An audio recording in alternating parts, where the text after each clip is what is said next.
할렐루야. 우리 목사입니다. 조시원 목사님 자료 좀 나눠주세요.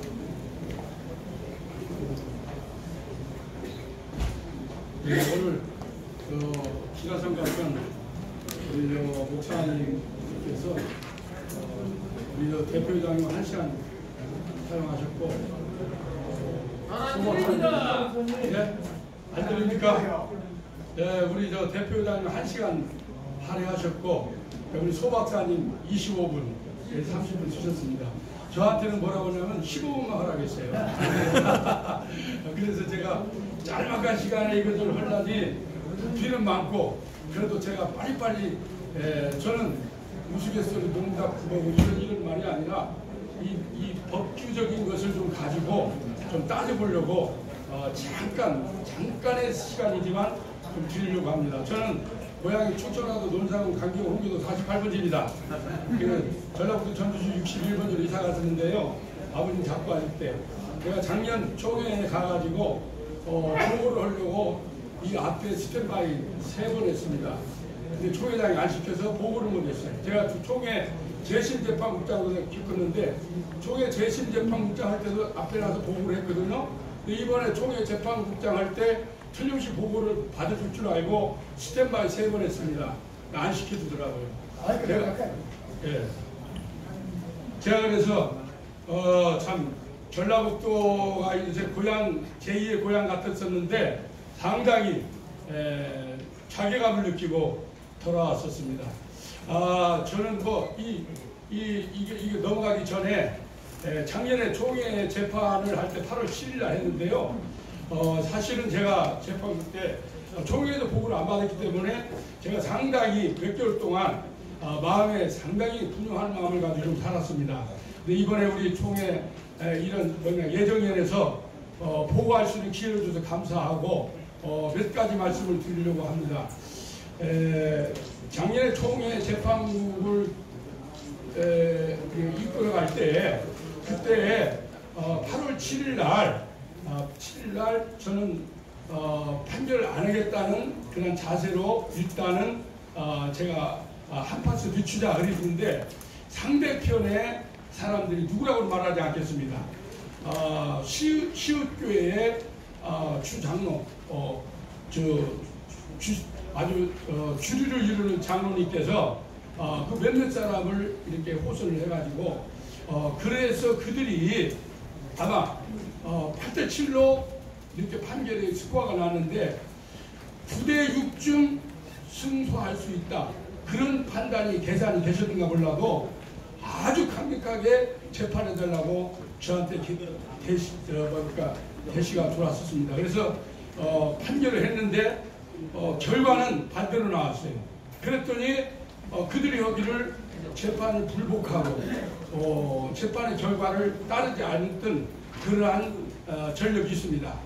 사실 우리 소박사님 말씀하셨지만 뭡니까 급풍수수나 직권남용이나 어떤 권력남용이라는 그러한 어떤 잘못된 그러한 죄가가 있다면 마땅히 우리 헌법 124조 1항에서 8항까지 중에서 직권과 뇌물과 그리고 급풍수수가 있을 때는 당연히 재심으로 들어가야겠죠. 그러나 우리 재판국은 급풍수수 안 했습니다. 권력남용 안 했고 직권 직무유기 안 했습니다. 우리는 적법한 절차에서 진행을 했는데 작년에 8대7로 나왔는데 그것도 보고를 받지 않았고요. 또 한 가지 또 말씀드려서 넘어가기로 하겠는데요. 만약에 이번 재판국이 우리 소 박사님 말씀했지만 적법한 절차에 의해서 재판국원이 설정이 안 됐는데 그들이 만약에 어떤 목적을 가지고 재판에 답안지를 가지고 나서 재판한다면 큰 오류를 범할 겁니다.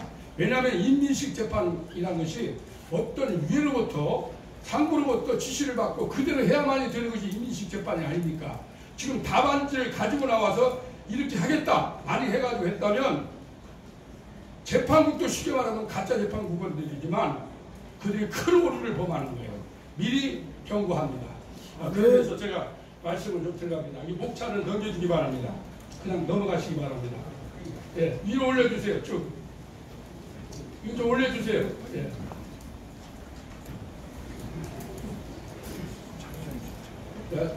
들어가는 말, 본론, 재심에 대한 입증. 제가 재심까지도 잠깐 정리를 했습니다. 조금 부족해도요. 법과 법이 충돌하는 기본권을 게 상당히 중요한 문제입니다. 나가는 말 결어로 제가 이렇게 준비를 했습니다. 이거 좀 여러분들 자료를 보시고 함께 나눠서 제가 100%를 해왔는데 조금 이렇게 살펴보시기 바랍니다. 들어가는 말은 28조 6항이라는 신설조항, 우리 교단은 하나님 또한 심한 본사를 앓고 있다. 28조 6항이라는 신설조항 때문에 백일기 재판국 보고를 결행하면서 우리는 심판의 빛을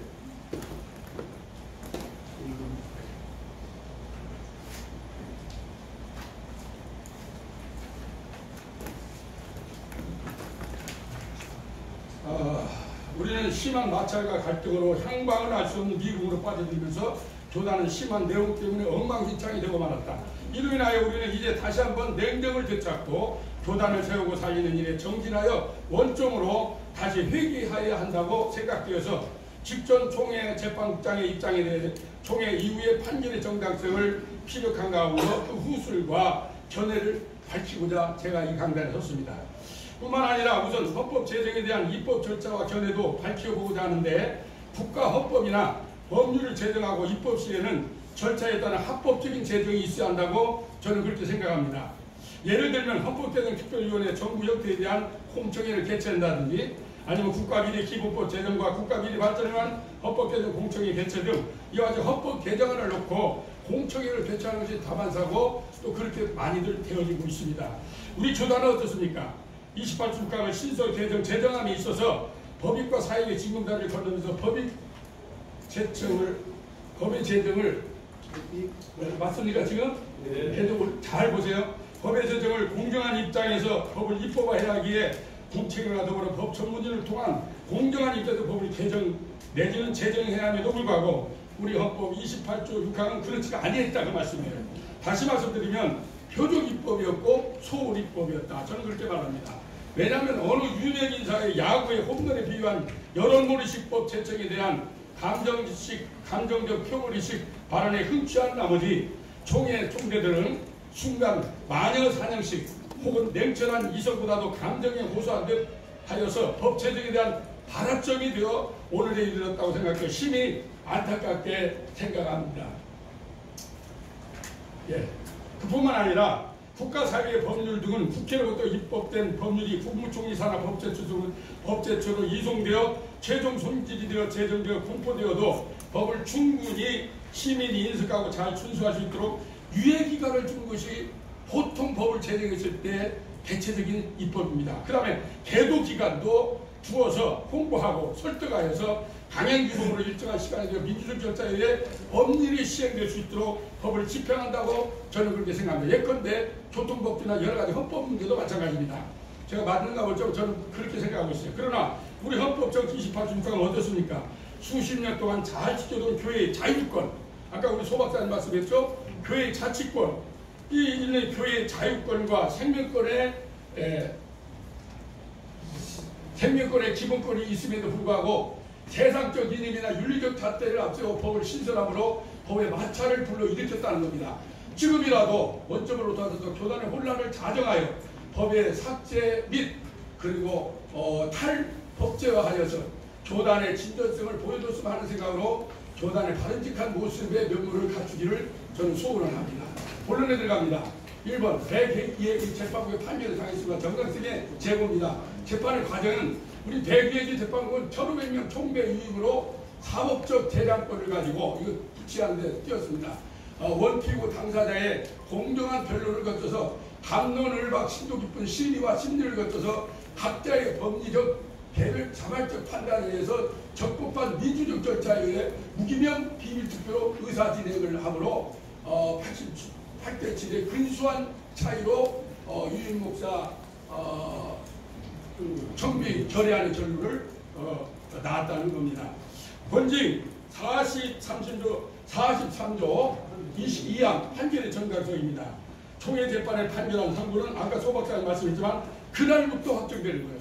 할렐루야. 네. 우리 헌법은 재판국이 판결한 때부터 그것은 확정 판결입니다. 권익 80조 증거재판주의 있습니다. 33조 2항이라고까지 나왔습니다. 네, 3조 2항. 권익 80조 증거재판주의입니다. 우리 헌법은 사실의 인정은 증거에 의하여만 된다라고 우리 헌법은 기록이 되어 있어요. 권익 81조 자유심증주의입니다. 증거의 증명력은 재판부의 자유 판단에 의하는 거예요. 할렐루야. 재판부의 자유 판단입니다. 어떤 금품 수수나 어느 분의 그런 직권에 의해서 되어지는 게 아니고 자기 자신의 재량권과 그리고 양심과 법적 지식을 가지고 정확한 민주적 절차에 의해서 우리가 판단했다는 거예요. 시행규칙 3당 권직 4조 2항 재판부간의 합의 방법입니다. 심판의 합의를 공개하지 아니한다 했는데 어저께 작년에 재판이 끝나고 나자마자 7명이 사퇴를 했습니다. 그들은 모든 것을 공개하는 식으로 그렇게 해서 상당히 그것도 눈 감아주고 눈 감는 식으로 덮어주고 그런 식으로 상당히 불법한 짓을 했다는 사실을 말씀을 드리고 싶어요. 금방 지나간 일이지만 후수를 하자면 당시 총회재판부의 판결은 윤리적도 아니고 도덕적도 아니고 영적 접근 방식이 아니었다는 거예요. 법과 원칙에 대한 가장 정확한 민주적 절차에 대한 법리적 접근이었다는 사실을 말씀을 드리고 싶습니다. 넘겨주시기 바랍니다. 총회 헌법위원회와의 관계적 고찰. 우리 헌법위원회는 직능상 헌법재판소와 같다고 생각이 된다. 바꿔 말씀드리면 헌법 시행규정 제30조 1항 헌법위원회의 권한은 헌법과 규정을 연구해서 판단하고 그리고 잠깐만요.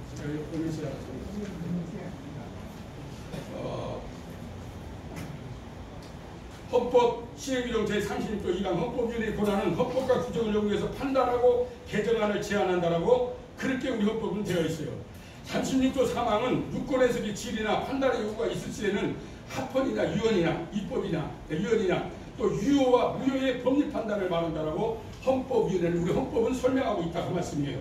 이러고건데 총회 헌법위원회는 사회헌법재판소 같은 기능을 지니고 있다고 아까 대표장님 말씀했죠. 우리 또 소재일 박사도 말씀했습니다. 그럼에도 직전 총회장은 자기의 지위를 위하여 헌법위원회의 유권 해석을 하게 될 때 시행규정 36조 6항 헌법위원회에서 해석된 건에 대해서 해당 기관은 지체 없이 시행하여야 하며 총회위원회는 이의가 있을 때는 이르에 한하여 제12를 요구하면 지체 없이 통과하여 시행하여야 함에도 불구하고 이를 직전 총회장이 거부했다는 것. 이것은 직무유기나 직권남용 등을 따져봐야 하니까 그런 생각이 본인은 갖고 있습니다. 그래서 100일의 헌법위원회는 28조 6항에 대한 유권 해석을 수정, 삭제, 추가, 보완해야 한다고 유권 해석을 했습니다. 100일의 총회에서 통과를 받았어요. 아마 기본권 내지는 비민주적 절차에 의한 입법되었고 은퇴한 목사나 장로의 아들은 총회에서 거부되었기에 수정, 삭제, 추가, 보완이라고 유권 해석을 내린 바가 있다고 말씀이에요. 그 이듬해 102회기 헌법위원회는 역시 수정, 삭제, 추가, 보완 똑같은 해석을 냈습니다.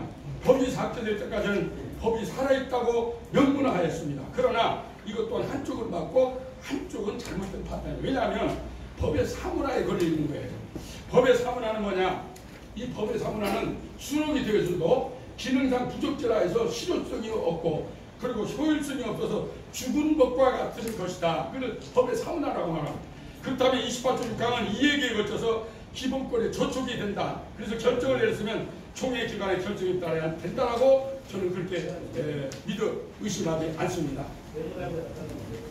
네? 그 다음에 넘겨주세요. 헌법정치 28조 6항의 사무에 대한 삭제 관계 아시죠?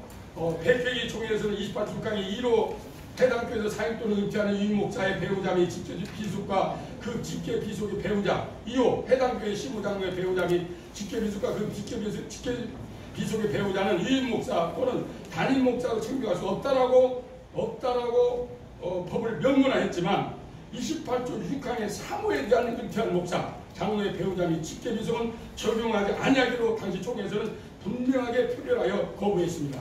쉽게 말씀드리면 은퇴한 목사나 장로의 배우자 및 직계 비속은 인정하자는 그러한 내용이라고 말씀입니다. 왜 거부했냐? 은퇴한 목사의 또 은퇴한 장로의 그런 자녀나 직계 비속은 인정하자. 그런 뜻으로 표결이 거부됐다는 말씀입니다. 그런데 이건 말장난이다? 말도 안 되는 소리입니다. 다른 것들은 1호와 2호는 표결을 통해서 통과를 보니까 그것은 합법화 되었고 3호는 부결됐으니 그것을 또 피해가고자 하니까 말장난이다 이런 식으로 전 세계에 이런 말로 유포시켰다 이 말씀이에요. 이건 절대로 잘못된 상황입니다. 그래서 우리 종의 재판국은 가장 법리적 판단에서 각자의 정당성을 주장하며 민주적 절차에도 확정 판결을 했다 그 말씀이에요. 우리 국가는 삼권 분립의 원칙이 있습니다. 더 쉽게 말씀드리면 사법부의 판결을 행정부나 입법부가 관여하고 항의할 수 없다는 그런 내용이잖아요. 아니 재판국이 재판을 해놨는데 대법원에서 재판을 해놨는데 아니 대통령이 아니 국회의장이 또 국회의원이 기분이 나쁘니까 재판 무효다? 이거 아니지 않습니까? 그렇지 않습니까? 그러나 우리 교단은 공정한 입장에서 판시하였음에도 무지한 자들의 반로로 인하여서 재판의 결과를 인정하지 않았다는 거예요. 우리는 이것을 분명히 바로잡아야 합니다. 아멘. 네 번째는 법의 공정성입니다. 넘겨주세요. 28조 6항은 행동의 원칙에서 이미 탈법입니다. 28조 6항 1호에서 자립대상교회는 이를 적용하지 아니한다. 이러한 비공정성의 모습에서 찾아볼 때 법의 형평성과 공정성을 이탈한 편협된 법안이라고 저는 그렇게 생각이 듭니다. 법은 누구에게나 만인이 공정하고 형평 있게 제정되어야 한다고 생각되어진다면 이 28조 6항은 법의 형평성을 잃어버린 법이다. 그렇게 말씀드리고 싶어요. 그래서 제가 재판부에서 제일 처음에 거론한 것이 법의 공정성을 제가 말했습니다. 뭐 이런 뭡니까 인터넷 매체에서 와서 이렇게 저기 하니까 다들 뿜어는 법률처럼 있었습니다. 근데 제가 아니다. 법은 공정해야 한다. 법은 형평이 있어야 한다.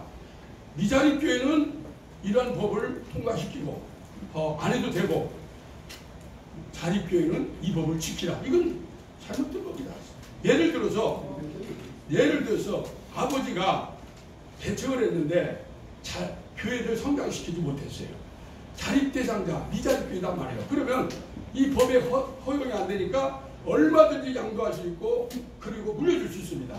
그런데 그 손주가 얼마나 능력이 많아가지고 또 주변의 여건이 확산이 되어서 갑자기 500명, 1000명이 됐다. 그러면 후에 28조 6항에 적용돼서 그 손주 목사는 나가야 한다 그 말이에요. 이건 합법이다. 그렇지 않습니까? 대답이 좀 적습니다. 맞습니다. 되는 겁니까? 맞습니다. 할렐루야! 제가 직전 총회장한테 액세스 법이라고 제가 말했습니다. 항의하면서. 이런 법이 어디냐? 법은 일관성이 있어야 하니. 아버지가 개척해서 교회를 성장하지 못하니까 28조 6항을 적용하지 안 해도 괜찮고 손주가 교회를 양도받아서 교회를 세웠는데 1000명이 되고 10,000명이 됐으면 당신은 28조 6항이 저촉이 되니까 나가시오. 이것은 정당한 법이 아니다라고 제가 강력하게 항의를 했던 적이 있습니다. 맞습니다. 할렐루야. 아멘. 네, 넘겨주세요. 교단헌법의 재심에 대해서 재심에 대한 입장.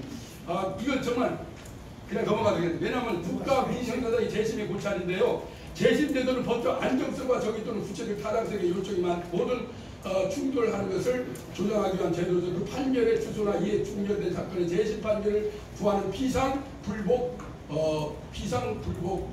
그런 법이다 그 말이에요. 피상불의 절차다 그 말입니다. 민사소송에 있어서는 민사소송법 제41조 451조 1항에 의한 일정한 사유가 있는 경우에는 재심이 허용됩니다. 당사자가 판결 확정 후 재심사를 안 날부터 30일의 불변기간이 있습니다. 신급을 달리하는 법원이 같은 사건에 관해서 낸 판결에 대한 재심인소는 상급 법원이 관할합니다. 형사소송에는 좀 다릅니다. 형사소송의 재심이란 유죄의 확정 판결에 대하여 중대한 사실 오인의 오류가 있는 경우에 판결은 받은 자의 이익을 위하여 판결의 부당성을 신뢰하는 비상구제 수단을 말하고 있습니다. 확정 판결에 법령 위반이 있을 경우에는 재심이 아닌 피상상고, 즉 판결이 확정된 후 그 심판의 법령 위반을 이유하여 검찰총장이 대법원의 심판하는 상고에 의하여 그 구제를 받게 되는 거죠. 재심은 확정 판결의 기판력을 배제하는 경우고 현행법은 재심의 이유를 엄격히 제한하고 있습니다. 재심의 이유는 원 판결의 증거가 위조나 변조나 허위의 확정 단계에 의해서 증명될 때 아까 소 박사님 말씀했죠. 유죄의 선고를 받은 자에 대해 형의 면제와 원판결에 관한 법관이 그 직무에 대한 죄를 범함이 있을 때 형사소송을 재심한다고 말해요. 그러나 우리가 교단헌법에 저는 입장을 이렇게 정리했습니다. 교단원법의 제시는 뭐냐? 우리 교단의 법은 일반 소송 절차와 특별 소송 절차로 나뉘어집니다. 일반 소송 절차는 3심제입니다. 1심, 2심, 3심이죠. 그래서 되겠지만 특별 소송 절차는 피고의 부당성에 대해서 입장 피력의 요건으로 특별 소송 절차의 제1절 위탁 재판과 2절 재심, 제3절 총회 특별 재심 중 제3절 특별 재심은 삭제. 특별 재심이라는 말은 아까 소박사님 말씀인데 우리 교단법은요 특별 재심은 삭제되어 있습니다. 삭제되어 있고요. 제2절 재심은 재벌의 확정 판결에 대하여 그 선고를 받은 자 이익을 위하여 재심에 청구할 수 있다. 재심은 철저하게 이익 재심입니다. 그리고 피고의 불이익 변경 금지 원칙을 절대로 넘어서는 아니 되는 것이 어떻게 보면 친고죄와 같이 직접 피고가 재심을 청구하는 그런 재판을 재심이라고 합니다. 총회 기소원들이 청구 절차가 청구권자가 비워진다는 것은 이익 재심을 위한 청구권이 돼야 한다는 그런 법의 정신이 재심이라는 그 단어 속에 숨어 있어요. 그래, 현 재판부의 재심에 대한 고찰 및 부당성을 제가 몇 가지 지적합니다. 첫째, 총회는 101회기에 재심은 총회에서 여러 가지 부작용으로 말미암아 폐기하기로 사실상 총회에서 의결된 바가 있습니다.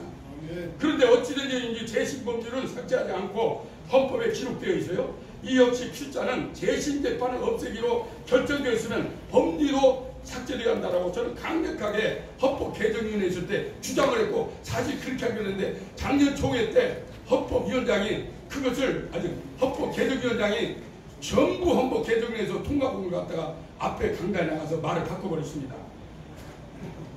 재심 기간을 없애고 재심을 없앤다 했으면 법리로 삭제한다. 그래서 헌법 개정위원회에서는 전부 삭제하기로 당연히 했었습니다. 그런데 그것을 이상한 정치꾼들이 그런 식으로 해가지고 요즘 재심을 만들어 놨습니다. 이상하죠? 그래서 이것은 부당합니다. 부당하다고 저는 외치고 싶어요. 둘째, 헌법규정 124조의 재심사항입니다. 헌법규정 124조 1항에서 8항까지를 살펴보건데 124조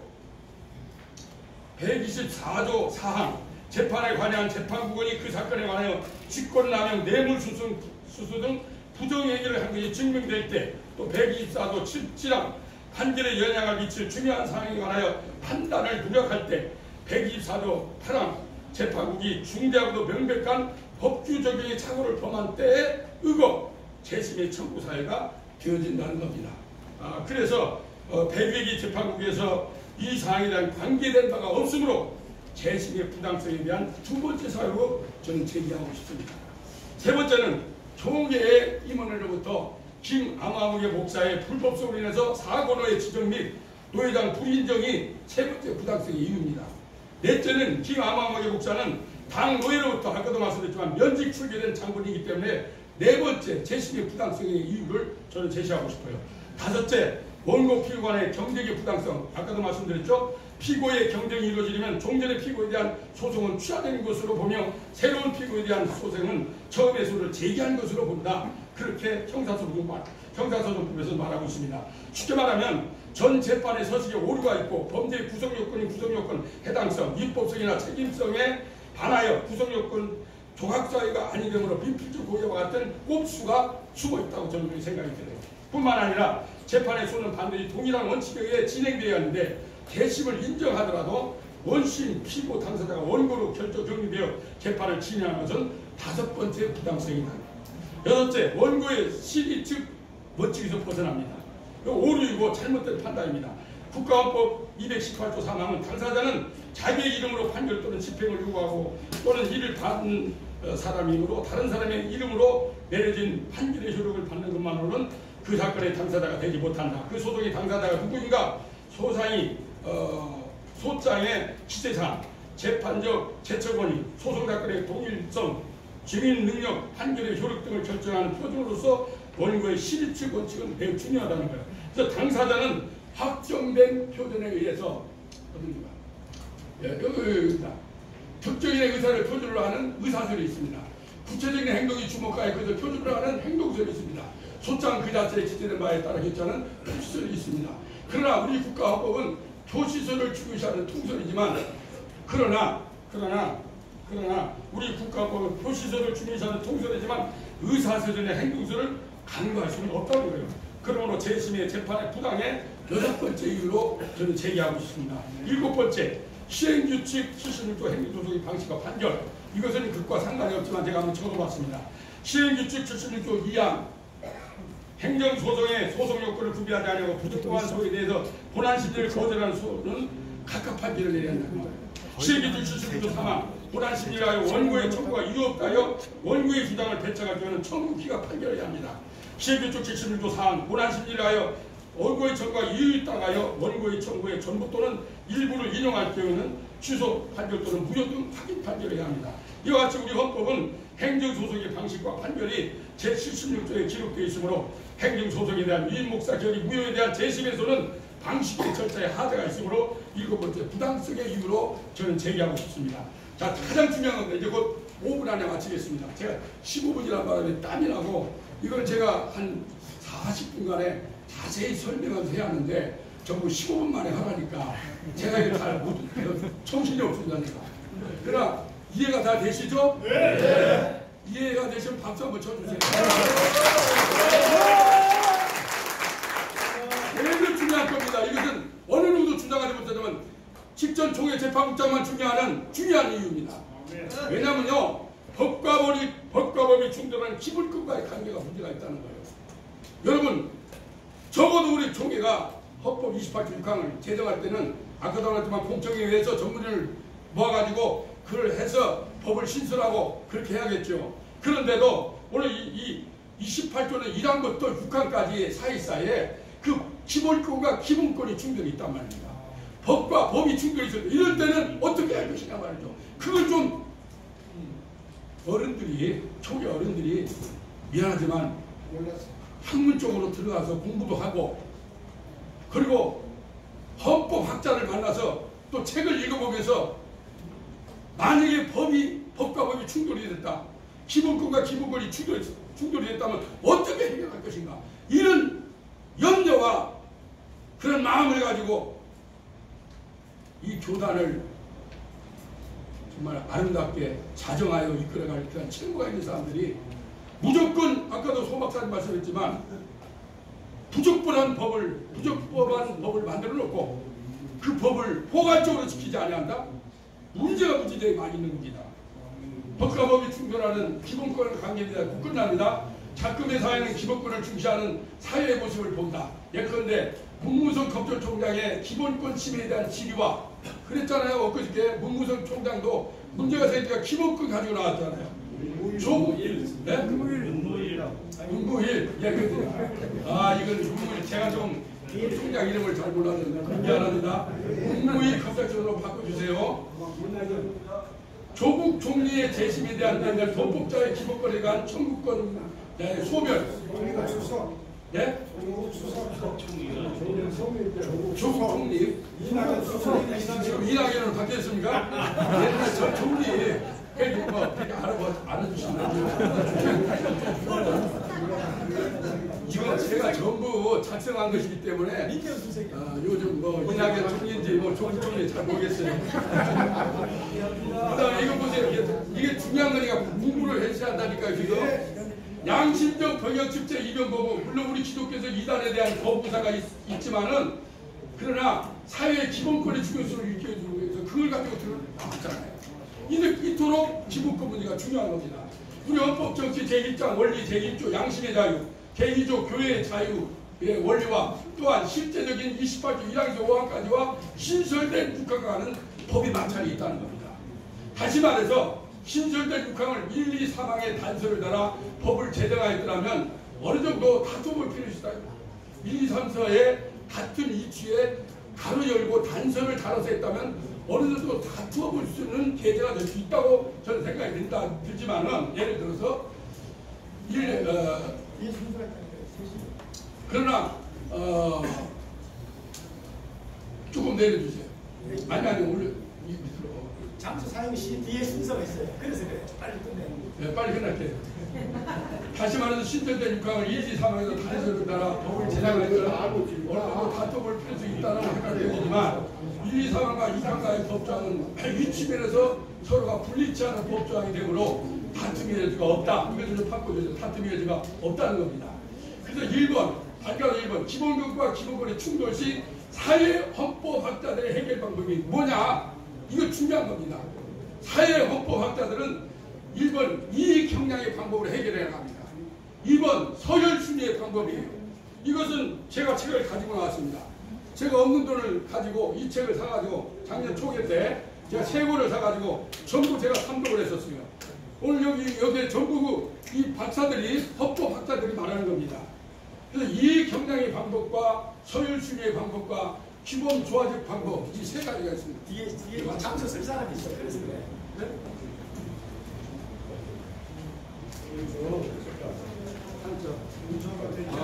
이 문서가 나와 줬잖아. 이거 한자 틀린 거 좀 수정 좀 해주세요. 막 저녁에 쓰다 보니까. 자, 이 형량의 방법이 뭐냐?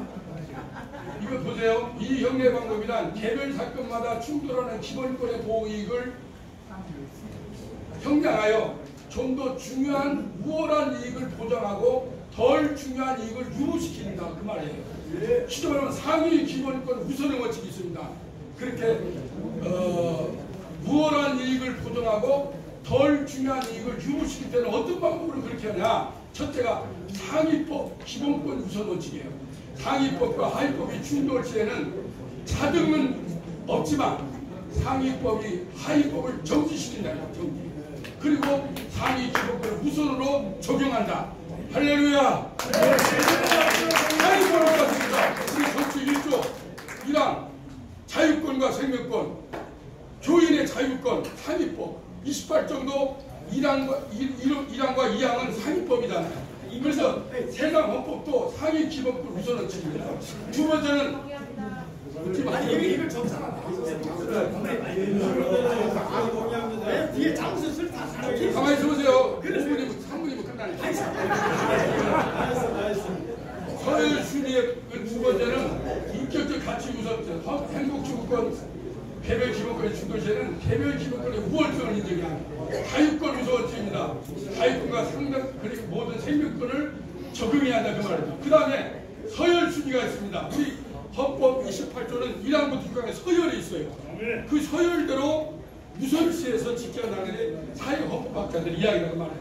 마지막으로 규범 조화적 방법이 있습니다. 이 경향에 의한 방법으로 해석할 경우 한쪽으로 치우치는 권리의 부분적 이면이 사라지는 것을 지향한다고 보는데 규범 조화적 방법은 몇 가지 지켜야 할 사항이 있죠. 과잉 금지의 원칙을 우리는 지켜야 한다 그 말이에요. 목적의 정당성이나 수단 방법의 적법성, 피해의 제도성, 사익과의 법의 균등성입니다. 균등성은 기본권의 제한이 있을 수 있으나 개인이 권리와 주권을 침해할 수 없고 본질의 내용을 침해할 수 없다라고 과잉 금지의 원칙이 있다고 말합니다. 그 다음에 규범 조화적 방법의 원칙 가운데는 대안식 해결 방법. 우리 총회가 28주간을 무조건 잘못했다고 하지 말고 대안을 내려요. 대안을. 그래서 교회가 한때 총회가 그리고 지교회와 노예가 같이 이렇게 해서 잘 조화로운 그러한 총회가 대하는데 대안도 내놓자고 무조건 죽인다. 이거 잘못된 거 아닙니까? 제휴수단의 억제 방법입니다. 이런 경우를 살펴보건데 명숙교회 10만의 교인들 풀뿌리 기본권 민초들의 입장을 적법한 절차에 의한 결의 부여 소송에 대한 기각은 마땅하다고 본다. 저는